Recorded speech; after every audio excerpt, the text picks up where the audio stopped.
വൃക്ക മാറ്റിവെക്കൽ ശസ്ത്രക്രിയയ്ക്കായി സുമനസുകളുടെ കനിവിനായി കാത്തിരിക്കുകയാണ് ഇടുക്കി വള്ളക്കടവ് സ്വദേശിനി 34 വയസ്സുകാരിയായ ടീന സൂസൻ ജോൺ.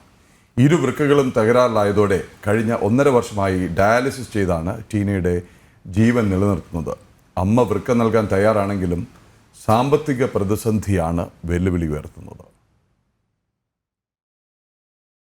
4 വർഷം മുമ്പ് പ്രസവശേഷമാണ് ടീനയ്ക്ക് വൃക്കരോഗമുണ്ട് എന്ന് കണ്ടെത്തിയത്. വിശദമായ പരിശോധനകൾക്കൊടുവിൽ ഇരുവൃക്കകൾക്കും തകരാറുണ്ടെന്നും അടിയന്തരമായ വൃക്ക മാറ്റിവെക്കേണ്ടതുണ്ടെന്നും ഡോക്ടർമാർ നിർദ്ദേശിച്ചു. കൂലിപ്പണിക്കാരനായ ഭർത്താവ് ജോബിക്കും അമ്മ സൂസിക്കും ഇത് താങ്ങാവുന്നതിലും അപ്പുറമായിരുന്നു. ഇരുവരുടെയും തുച്ഛമായ വരുമാനം കൊണ്ട് ചികിത്സകൾ മുമ്പോട്ട് കൊണ്ടുപോയി. വൃക്ക മാറ്റിവെക്കാതെ ഇനി മുമ്പോട്ട് പോകാൻ കഴിയാത്ത അവസ്ഥയിലാണ് ഇപ്പോൾ ടീന. മോന്റെ ഡെലിവറിക്ക് ശേഷമാണ് എനിക്കിങ്ങനെ യൂറിനകത്തൂടെ പ്രോട്ടീൻ പോകാൻ തുടങ്ങിയത്.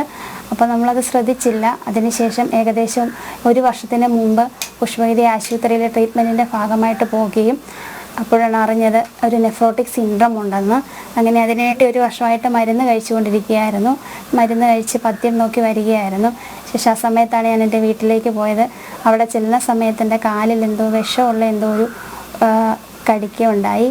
കടിച്ച സമയത്ത് പെട്ടെന്ന് എൻ്റെ ബ്ലഡ് പ്രഷർ കൂടുകയും അതോടുകൂടി കിഡ്നിയിലേക്ക് ബ്ലഡ് പ്രഷർ പാസ് ചെയ്യുകയും ആ സമയത്ത് TMA എന്ന് പറഞ്ഞൊരു രോഗത്തിലേക്ക് അത് മാറി. അങ്ങനെ അസുഖം മൂർജിച്ച് എൻ്റെ 2 കിഡ്നി ഫെയിലിയർ ആയിരിക്കുകയാണ്. ആഴ്ചയിൽ 3 ഡയാലിസിസ് ആണ് ടീനയ്ക്കുള്ളത്. ഇതിനായി മാത്രം മാസം 25,000 രൂപ വേണം. അമ്മ സൂസി വൃക്ക നൽകാൻ തയ്യാറാണ്. പരിശോധനകൾക്ക് ശേഷം ശസ്ത്രക്രിയക്കുള്ള തീയതിയും നിശ്ചയിച്ചു. ശസ്ത്രക്രിയക്കായി മാത്രം ഏകദേശം 12 ലക്ഷം രൂപ വേണം. ഇത് കണ്ടെത്താൻ കഴിയാതെ വന്നതോടെ ശസ്ത്രക്രിയ നീണ്ടുപോവുകയാണ്. 12 ലക്ഷം രൂപ ആവുമെന്നാ പറഞ്ഞ. ഓപ്പറേഷൻസിന് മാത്രം 12 ലക്ഷം രൂപ. എനിക്ക് ഏതാണ്ട് 2 ലക്ഷം രൂപയും കൊച്ചിന് ബാക്കി ഓപ്പറേഷന് മാത്രം. പിന്നെ ഓരോ മാസവും 10,000 രൂപയുടെ മരുന്ന്. അതും നമ്മൾ അടുത്ത് റൂം എടുത്ത് താമസിക്കണം. വേറെ ഒരു മനുഷ്യരെ കൂട്ടരുത്. ഒരാൾ ആരെയും നോക്കാൻ നിൽക്കണം. അങ്ങനെയുള്ള ഇതൊക്കെ പറഞ്ഞേക്കുന്നു ഡോക്ടർ. ടീനയുടെ 4.5 വയസ്സുള്ള മകന് ജന്മന ഒരു വൃക്ക മാത്രമാണ് ഉള്ളത്. മകന്റെ ചികിത്സയ്ക്കും ശസ്ത്രക്രിയകൾക്കുമെല്ലാമായി തന്നെ വലിയൊരു തുക ചിലവായി. ഇപ്പോഴും മകന്റെ ചികിത്സ തുടരുകയാണ്. ഇതിനിടെയാണ് ടീനയ്ക്കും രോഗം ബാധിച്ചത്.